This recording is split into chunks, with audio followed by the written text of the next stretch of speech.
नमस्कार दोस्तों, सावन का पवित्र मास आने वाला है और इसी उपलक्ष्य में हम उसके महत्व की कथाएं सुन रहे हैं, जो कि आपको इसके विधि विधान से परिचित करवाती है और समय से पहले ही आपको लाभ प्राप्त करवा सकती है। तो इसीलिए सारी कथाओं को सुनने के लिए हमारे चैनल को जरूर फॉलो करें। और आइए 8वां अध्याय सुनते हैं।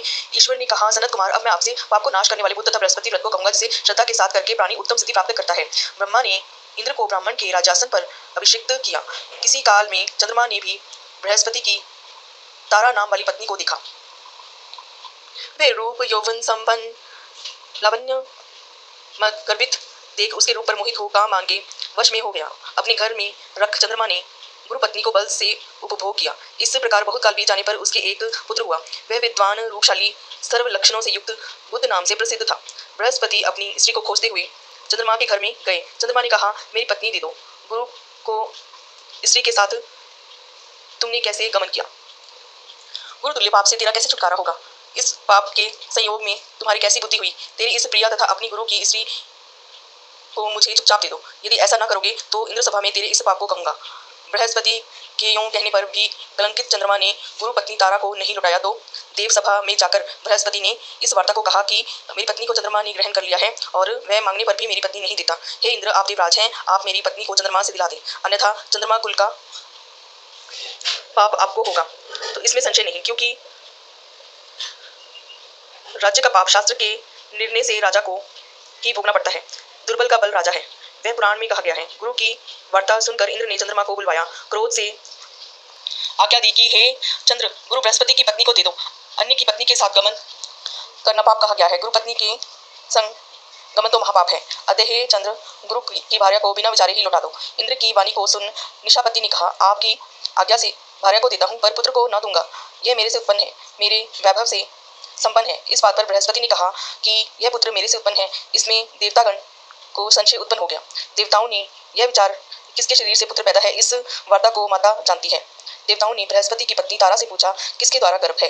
हे कल्याणी, सत्य कहना, तुम मिथ्या वाणी मत कहना। लज्जा से संपन्न तारा ने कहा, चंद्र का और बृहस्पति का क्षेत्रज पुत्र है। आप लोग इसे सुयोग्य जाने, उसे दे। ऐसा वाणी सुन देवताओं ने शास्त्र से विचार और उस बुद्ध लड़के को चंद्रमा को दिया। इससे गुरु को खिन्न देख देवों ने दोनों को वर दिया। चंद्रमा से कहा कि हे चंद्र, तुम घर जाओ, यह पुत्र तुम्हारा है। चंद्रमा तथा बृहस्पति पुत्र यह ग्रह होगा।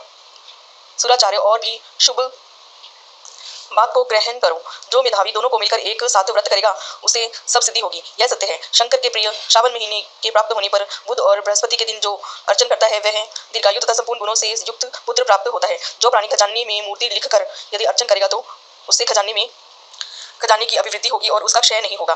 पाकशाला में लिखकर अर्चन करने से पाक वृद्धि और देवनगर में लिखकर अर्चन करने से देव की दया होती है। शयन ग्रह में लिखकर अर्चन करने से स्त्री का वियोग कभी नहीं होता है। धान्य ग्रह में लिखकर अर्चन करने से धान्य की वृद्धि हो जाती है। इस तरह तख्त स्थान में उसका फल होता है। 7 साल व्रत करके उद्यापान करें।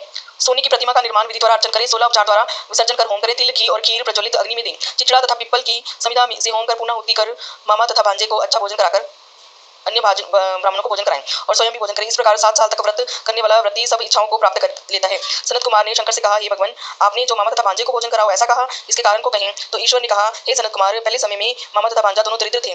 वे दोनों भोजन के लिए घूमते हुए थक गए। किसी सुंदर नगर में वे दोनों धान्य मांगने के लिए गए। उस सुंदर नगर में श्रावण महीने में उसी व्रत को करते देखा, पर बुद्ध तथा गुरु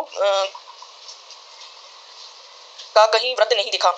उस समय उन लोगों ने बहुत काल तक आपस में विचार किया कि सब जग सूर्य तथा अन्य वारों का व्रत देखने में कहीं नहीं आया। अतः हम दोनों बुद्ध तथा गुरु व्रत करें, क्योंकि किसी ने इस व्रत को नहीं किया। अतः यह अमुचिष्ट व्रत है, इसे साधक करें। पर व्रत विधान न जानने से फिर दोनों संशयापन हो गए। तब उसी रात में उन दोनों को स्वप्न में विधि ज्ञात हुई। स्वप्न से ज्ञात विधि द्वारा व्रत को दोनों ने किया तथा बड़ी संपत्ति प्राप्त की। वह ऐश्वर्य दिन बढ़ता नजर आने लगा। इस प्रकार 7 साल तक व्रत कर वे पुत्र पौत्र आदि से संपन्न हो गए। प्रत्यक्ष हो बुद्ध तथा गुरु ने उन दोनों को वर दिया कि आप लोगों ने हमारे व्रत का सुविचार किया, अतः आज से इस शुभ व्रत को जो करेगा, वह निश्चय मामा तथा भांजे को भोजन करवाएगा। तो इस प्रकार से बुध और बृहस्पति के व्रत का उल्लेख श्रावण मास में संपन्न होता है। ओम नमः शिवाय, ओम नमः शिवाय, ओम नमः शिवाय।